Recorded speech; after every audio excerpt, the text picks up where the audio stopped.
Un texte ancien qui façonne des millions de vies, mais qui reste muet sur certaines de nos questions les plus intimes.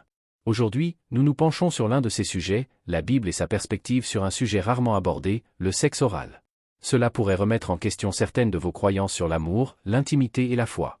Nous allons décortiquer ce que dit et ne dit pas la Bible et comment les chrétiens à travers les siècles ont abordé ces questions. Alors, si vous êtes prêt à explorer un sujet qui est souvent gardé secret, continuez à regarder.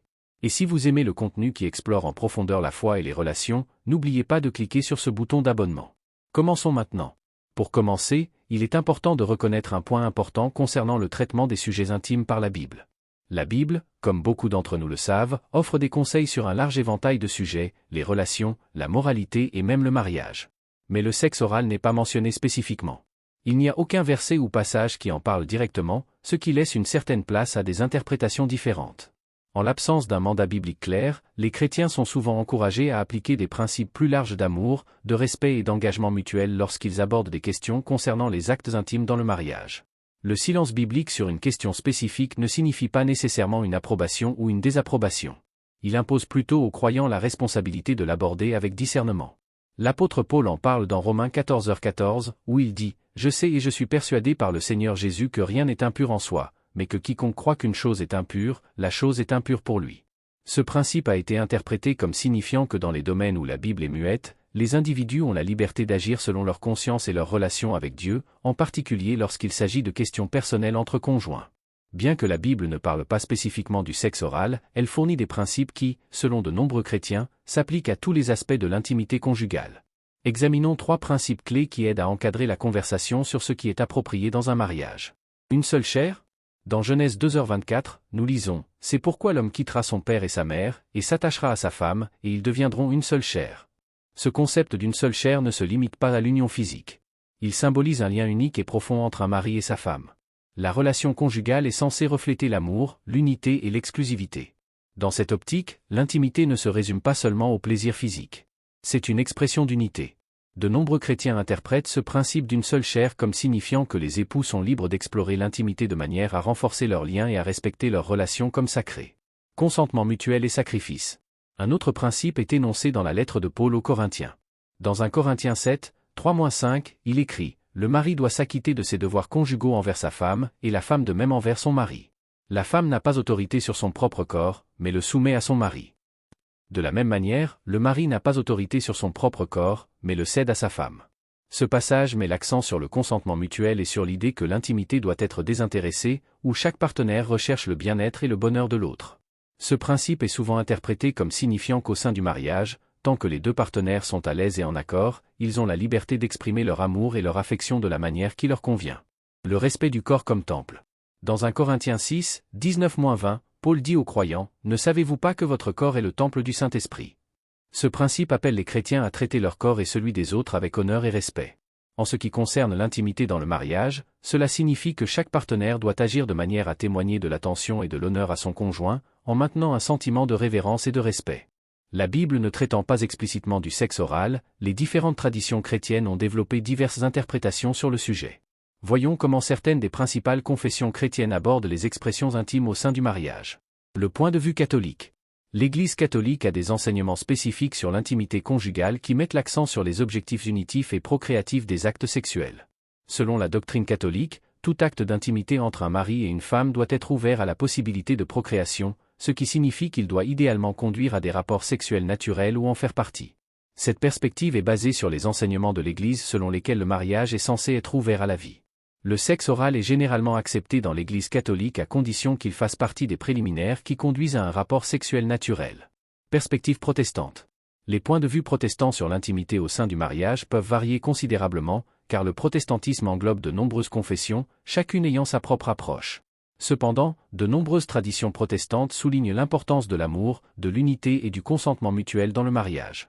Le sexe oral n'étant pas explicitement interdit dans les Écritures, de nombreux protestants pensent que les couples mariés ont la liberté de décider de ce qui leur convient. Tant que les 2 partenaires sont d'accord, les actes intimes comme le sexe oral sont souvent considérés comme une question de conviction et de conscience personnelle. Christianisme orthodoxe. L'Église orthodoxe encourage généralement une approche conservatrice de l'intimité conjugale.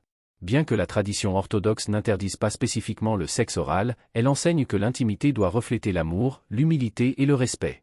Les chrétiens orthodoxes sont encouragés à considérer le mariage comme un chemin vers la sainteté, en mettant l'accent sur une relation qui glorifie Dieu. L'Église orthodoxe a tendance à laisser les choix personnels en matière d'intimité conjugale à la discrétion du couple, les encourageant à s'assurer que tout acte renforce leur unité et s'aligne sur leur foi. Au-delà des points de vue confessionnels, de nombreux chrétiens utilisent des principes bibliques et éthiques plus larges pour évaluer les questions d'intimité. Voici quelques considérations éthiques essentielles. La règle d'or. Jésus nous enseigne dans Matthieu 7.12 « Faites aux autres ce que vous voudriez qu'ils vous fassent ». Cette règle d'or encourage le respect, la gentillesse et l'attention mutuelle au sein du mariage. En ce qui concerne les actes intimes, ce principe suggère que les partenaires doivent tenir compte du confort et des limites de l'autre, en donnant toujours la priorité au bien-être de leur conjoint. Cela signifie également que les actes ne doivent pas être égoïstes ou dégradants, mais doivent contribuer à une relation saine et aimante. La pureté du cœur. Un autre principe qui revient est la pureté du cœur et de l'intention. Dans Matthieu 5.8, Jésus dit « Heureux ceux qui ont le cœur pur, car ils verront Dieu ». La pureté du cœur ne signifie pas nécessairement éviter toute intimité, mais elle encourage les chrétiens à agir avec des intentions aimantes et désintéressées plutôt que de traiter leur conjoint comme un objet. Elle encourage les couples à se traiter l'un l'autre avec respect, en cherchant toujours à s'édifier mutuellement dans l'amour, en évitant l'objectification lascive. Enfin, la Bible met en garde contre la convoitise et l'objectification des autres. Dans Éphésiens 5.25, les maris sont invités à aimer leur femme comme Christ a aimé l'Église, ce qui est un amour désintéressé et sacrificiel. Cet enseignement peut être appliqué à l'intimité en encourageant les conjoints à se considérer comme des égaux, et non comme des objets de plaisir. Au contraire, il appelle à une intimité qui renforce le respect mutuel et approfondit le lien. Pour ceux qui abordent ce sujet dans leur propre mariage, voici quelques conseils pratiques qui peuvent aider à favoriser une approche saine et centrée sur Dieu en matière d'intimité. Communication ouverte. Commencez par avoir une conversation ouverte et honnête avec votre conjoint. Discutez de votre niveau de confort, de vos éventuelles limites et de ce dont vous avez tout de besoin pour vous sentir connecté et aimé. De nombreux couples trouvent que le simple fait de parler ouvertement de leur intimité peut les rapprocher et les mettre plus à l'aise pour s'exprimer. Prière et réflexion. Si vous êtes aux prises avec des questions ou des incertitudes, la prière peut être un outil puissant. Priez ensemble ou individuellement, en demandant à Dieu la sagesse et les conseils sur la façon de vous honorer mutuellement et de l'honorer au sein de votre mariage. La réflexion sur les Écritures peut également vous aider à orienter vos pensées et vos actions dans ce domaine.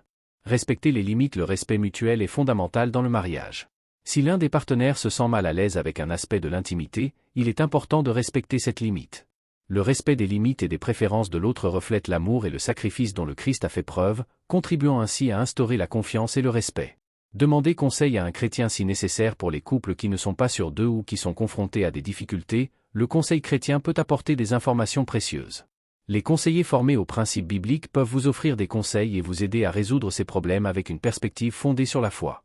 En conclusion, la Bible ne nous donne peut-être pas d'instructions explicites sur tous les détails de l'intimité conjugale, mais elle nous fournit de puissants principes directeurs sur l'amour, le respect et l'unité.